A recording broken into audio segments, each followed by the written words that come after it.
I'm a writer. I've done different things, but I'm basically a writer. And this is a book that I brought out last year. It's a collection of short stories set in India.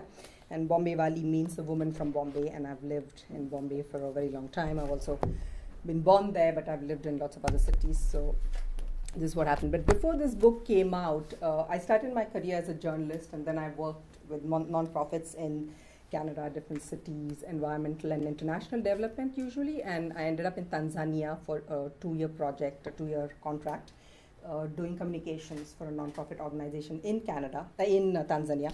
And I was always very interested in trying to use a little bit unorthodox communication styles, communication methods within the non-profit community, and like we have all these wonderful projects here which are all very interesting and very kind of touching and human versus just like very rational sort of argument, because usually that's what non-profits use, kind of appealing to the intellect rather than to the emotions or to the heart, so to speak. And so what we did in Tanzania, luckily there was space.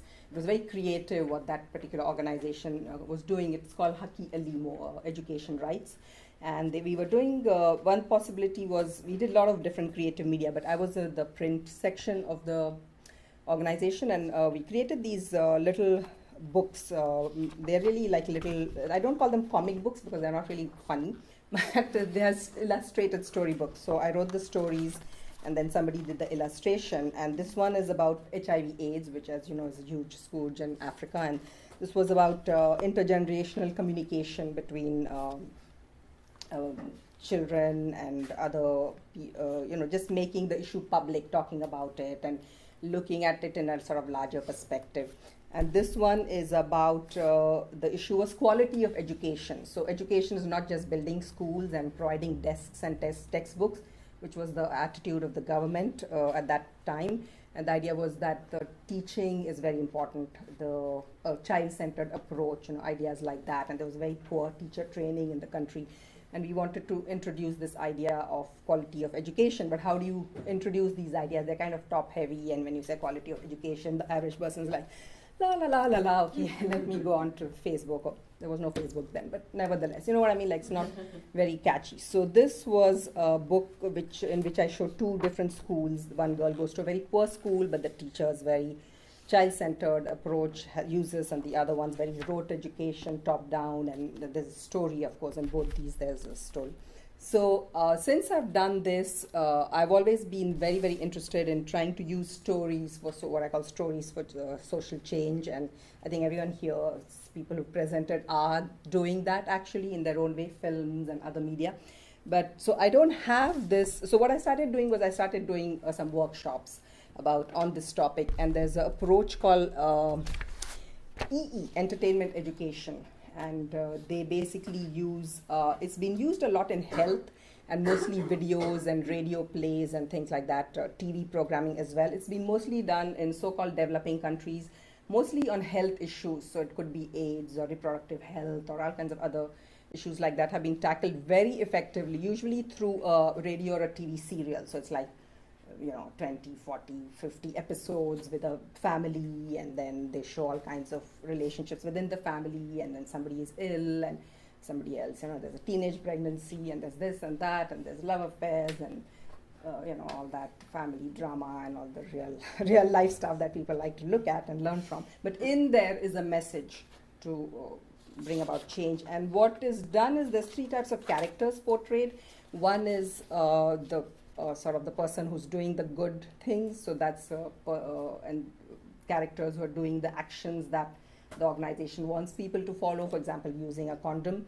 Then there are characters who just do exactly the opposite, and really try to actually question the thing that the positive character is doing. And then there's the transitional characters who really represents the average person who's like, oh, maybe or maybe not. Yeah, today I'll eat healthy, but tomorrow I'll eat, whatever at McDonald's. So this kind of person, but often the transitional character changes, of course, towards the positive side of things. But it's not really so didactic and manipulative necessarily, but that's largely the idea. And it's been done a lot. So I studied some of the examples of some of this. Nowadays, this has gone into beyond radio and TV and video. It's gone into games, online games. There's been all kinds of campaigns, but they all tell a story. They all use a storytelling approach. So what I want to do, something I've been wanting to do for a while, is to get some people together. I'm the writer. There could be other writers, but I see myself mainly as a writer. But get people who know video, who know something about the game industry, who know also about business, because I've never actually set up a business, communications businesses. Graphic artist would be very useful, because then we can do these kinds of graphic novels or even comic books.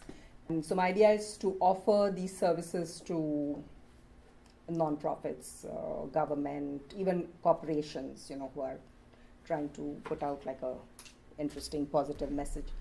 So that's it really, more or less. For me, there's lots of examples. What I thought of doing is either this list, I could just send some of the information I've written up on why is this a good idea and what's the approach, if you have a company, what would it offer, entertainment education has a whole history, and I've summarized it, and I'm a writer, I go on and on, I have a lot of things. I've tried to keep it very short and interesting. And also I talk about how this has to be within an organization. You have to sell it within the strategic communication. Whatever communication they're already doing, you bring in the storytelling element for a particular issue, which is maybe difficult or new, which would be more effectively conveyed through storytelling. So I have this kind of stuff. And what I could do then at this point is that I could take the names of anyone who's even remotely interested and then send you more information, and we could talk about it. September, I'm away this one, but September, or I could even have a smaller gathering at my place, and I could show you examples too. There's a lot of examples of this kind of thing already, but I don't know of anyone who's doing it quite in that way, like offering it as a service here in Montreal. So that's my project to be.